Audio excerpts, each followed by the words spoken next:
Artificial intelligence మానవ జీవితాల్లో పెను సంచలనాలు సృష్టిస్తోంది. రీసెంట్గా కేరళలో ఏఐ టీచర్ ఐరిస్ని చూసాం. ఆల్మోస్ట్ టీచర్ చేసే పనులన్నీ చేసేస్తానమాట, కానీ ఒక రోబో.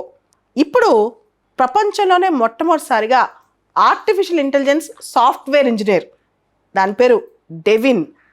ఇది కాగ్నిషన్ అనే అమెరికా టెక్ సంస్థ రూపొందించింది. ఈ దిశగా ఫస్ట్ టైం ఒక సాఫ్ట్వేర్ ఇంజనీర్ ఏమైతే చేయగలరో అన్నీ చేస్తుందంట ఈ ఏఐ రోబో. ఇన్ఫ్యాక్ట్ రకరకాల కంపెనీస్ ఇంటర్వ్యూస్ కూడా అటెండ్ అయ్యి సెలెక్ట్ అయిందంట.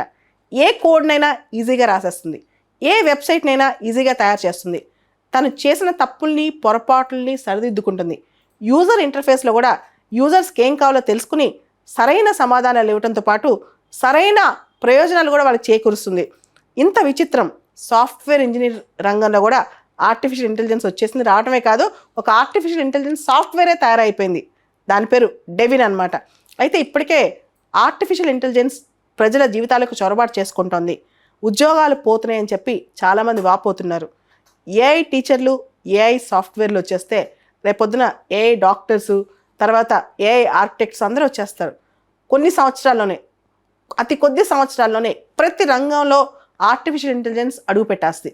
ఆ తర్వాత మానవాళ్ళకి అసలు ఉద్యోగాలు మిగులుతాయా? మనుషులు ఉద్యోగాలు చేయగలరా? Only highly discretion decision making తప్ప చిన్న చిన్న ఉద్యోగాలన్నీ కూడా ఆర్టిఫిషియల్ ఇంటెలిజెన్స్ క్రియేట్ చేసేస్తుంది కదా. రోబో డైనింగ్ అంటున్నాం, అదంతా అయిపోయింది. రోబో టీచర్లు అంటున్నాం, రోబో డాక్టర్లు అంటున్నాం, రోబో సాఫ్ట్వేర్ ఇంజనీర్స్ అంటున్నాం. ఇంకా మానవాళికి అంటే మనుషులు చేసే పనులు ఏం మిగిలాయి? ఆర్టిఫిషియల్ ఇంటెలిజెన్స్ సాఫ్ట్వేర్ డెవిన్ అత్యాధునికమైనది. ప్రముఖ ఏఐ కంపెనీల నుంచి ప్రాక్టికల్ ఇంజనీరింగ్ ఇంటర్వ్యూస్ కూడా విజయవంతంగా పూర్తి చేస్తుంది.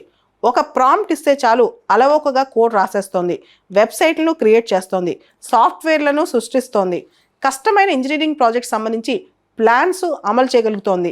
అద్భుతమైన సామర్థ్యం కల ఈ డెవిన్ ఇప్పుడు ప్రపంచంలోకెల్లా మొట్టమొదటి సాఫ్ట్వేర్ ఇంజనీర్ అనమాట. సొంత అనుభవాల నుంచి పాఠాలు నేర్చుకోవడమే కాకుండా తన తప్పుల్ని తానే సరిదిద్దుకుంటోంది. యూజర్ ఫీడ్బ్యాక్ తీసుకుని వారి అభిరుచికి మేరకు మెరుగైన సేవలను కూడా అందిస్తోంది. సాఫ్ట్వేర్ ఇంజనీరింగ్ ప్రపంచంలోనే ఇది ఒక గేమ్ చేంజర్ అని చెప్పొచ్చు.